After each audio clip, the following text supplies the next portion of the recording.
सबको एक श्रद्धा भाव से प्रणाम करते हुए मैं सिर्फ एक ही बात कहना चाहता हूँ आप सबसे कि जब हम भगवान वाल्मीकि की बात करते हैं, सत्संग की बात करते हैं, तो बहुत सारे सवाल और बहुत सारे चित्र हमारे मन के सामने घूमने लगते हैं। जब हम भगवान वाल्मीकि दयावान का चित्र भी देखते हैं तो उसमें भी अगर हम ध्यान से देखें तो ऊपर से नीचे या नीचे से ऊपर जाओगे तो कहीं ना कहीं एक वो चीज़ आपको दिखाई देगी जिसके दम पे इंसान फर्श से अर्श पर पहुंच सकता है। और वो चीज़ ऐसी चीज़ है कि अगर कोई भी समाज, कोई भी जाति, कोई भी धर्म उस एक चीज़ को भी अपना ले तो बिल्कुल ये 101% सही बात है कि उसको फर्श से अर्श पे जाते हुए देर नहीं लगता। और वो चीज़ कौन सी एक चीज़ है जिसके माध्यम से हम ज्ञान भी प्राप्त कर लेंगे। जैसा एक हमारे बुजुर्ग ने एक अभी भजन सुनाया था, बताया था कितनी कलाएं हैं, उन्हीं कलाओं में पहली जो कला उन्होंने बताई वो शिक्षा थी। और वो शिक्षा की जो सीढ़ी है, पहली सीढ़ी वो कलम है, और वही कलम हमारे भगवान वाल्मीकि जी के हाथों में भी है। आज तक आप कितने भी गुरु हुए हैं, कितने भी पैगंबर भगवान हुए हैं, अगर उनको हम देखें तो सबके हाथ में किसी के हथियार मिलेगा, किसी के तलवार है, किसी के चाकू है, किसी के कृपाण है, कुछ ना कुछ इस तरह के मिलेगा। तो भगवान वाल्मीकि जी को दयावान कहा गया है, सृष्टिकर्ता कहा गया है। उसके पीछे कारण क्या है? क्योंकि उनके हाथ में कोई हथियार नहीं है। अगर वो वाकई भगवान है तो हथियार की जरूरत ही नहीं है।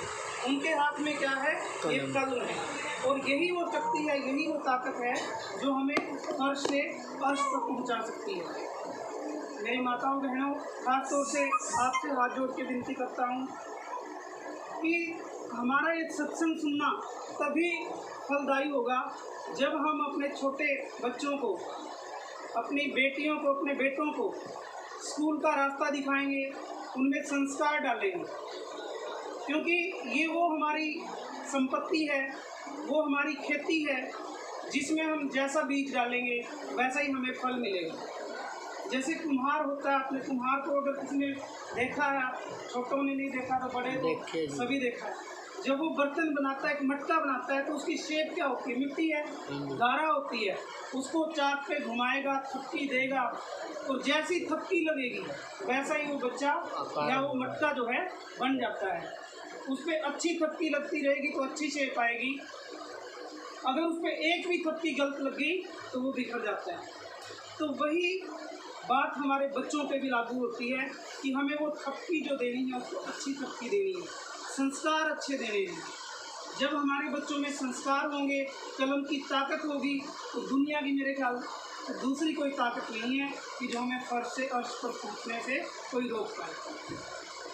तो मेरे बड़े बुजुर्गों, मेरे भाइयों, मेरी माताओं बहनों, आप सबसे ज़्यादा ना बोलते हुए सिर्फ इतना ही कहूँगा, आज मुझे मौका मिला है बोलने का, कि ये जो आपकी खेती है, ये जो बच्चे हैं, इनको आप संवारिए।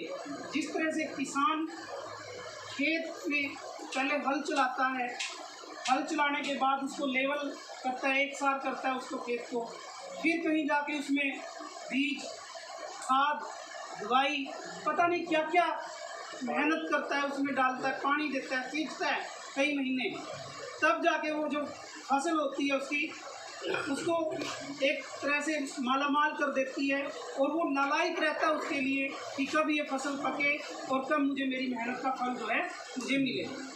तो हमारे पास कोई धन दौलत तो नहीं है, कुबेर के भंडार तो हमारे पास नहीं है, तो क्या है हमारे पास? हमारे पास है छोटे नन्हे मुन्ने बच्चे। यही हमारी खेती है और यही हमारा धन भंडार, कुबेर, सब कुछ यही है। और अगर आप इनका ख्याल अच्छे से रखोगे, इनको संस्कार अच्छे से दोगे, तो परमात्मा सृष्टिकर्ता भगवान वाल्मीकि जी भी आप पे प्रसन्न होंगे, निश्चित है।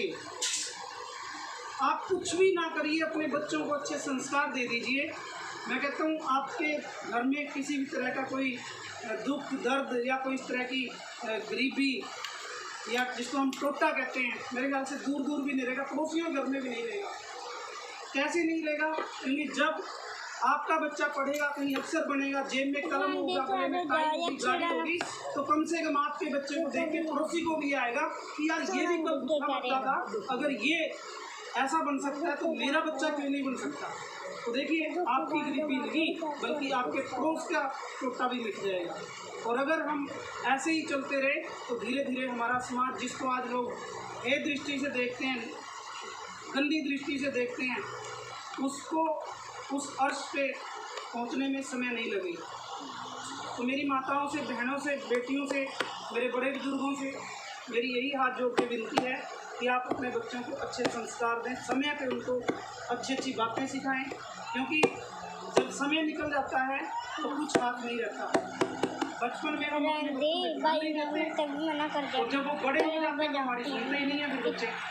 तो इसलिए बचपन से ही उनके ऊपर अच्छा संस्कारवान हाथ रखिए।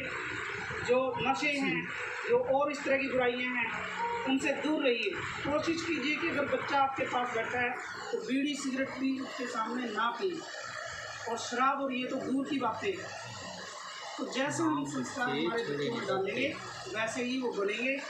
इन्हीं शब्दों के साथ धन्यवाद, और उम्मीद करते हैं कि आज इस सात संगत से जो बात, एक शिक्षा की बात निकली है, आगे भी जहाँ कहीं भी होगा आप शिक्षा का प्रचार भी जरूर कीजिए। क्योंकि अगर शिक्षा नहीं है, जो हमारी पहली सीख, पहली नज़र में दिखता है कि गुरु के हाथ में हमारे कलम है, अगर वही नहीं है तो भी हम किस सत्संग की बात करते हैं। ये बड़ा दुख हुआ कल जब 10वीं क्लास का रिजल्ट हुआ। मैंने कम से कम 150 बच्चों का रिजल्ट देखा, उनको भेजा घर फ़ोन के माध्यम से। हमारे कई बच्चे ऐसे हुए जिनके माँ बाप बड़े शरीफ, बहुत मेहनत करके उनका फीस का, किताब का, कॉपी का, वर्दी का पूरा कर रहे हैं, लेकिन जब रिजल्ट देखा बच्चों का, किसी को 2 नंबर, किसी को 3 नंबर, किसी को 4 नंबर, क्या उनमें दिमाग नहीं था बच्चों में? दिमाग तो था, लेकिन हम सही तरीके से उसको उपयोग करने नहीं पाए, उसको गाइड नहीं कर पाए बच्चे को। कभी स्कूल में जाते हैं तो मास्टर से सिर्फ सरकारी स्कूल में एक बात पूछते हैं, मास्टर जी फीसें आ रही हैं? कभी ये नहीं पूछते कि मास्टर जी मेरा बच्चा पढ़ता कैसे है, मुझे नहीं चाहिए पैसे, मुझे तो मेरे बच्चे के ज्ञान गुण चाहिए। इसको आप कुम्हार जैसे मटके को बना के बढ़िया संस्कार दे के तैयार करके मार्केट में बेचता है, उसी तरह से अपने बच्चों को तैयार करके संस्कारवान बना के कामयाब कीजिए। उम्मीद करता हूँ कि अगर इस संगत में जितने भी मेरे बड़े बुजुर्ग, मेरी माताएं बहनें बैठी हैं, अगर एक ने भी मेरी बात को सुन के अपने बच्चे पे ध्यान देना शुरू कर दिया तो मैं समझता हूँ कि मेरा भी आने का आज का ये जो है मौका मिला है वो सफल हो जाएगा, और हमारा भी एक परिणाम सुधर जाएगा। इन शब्दों का धन्यवाद आप सभी को।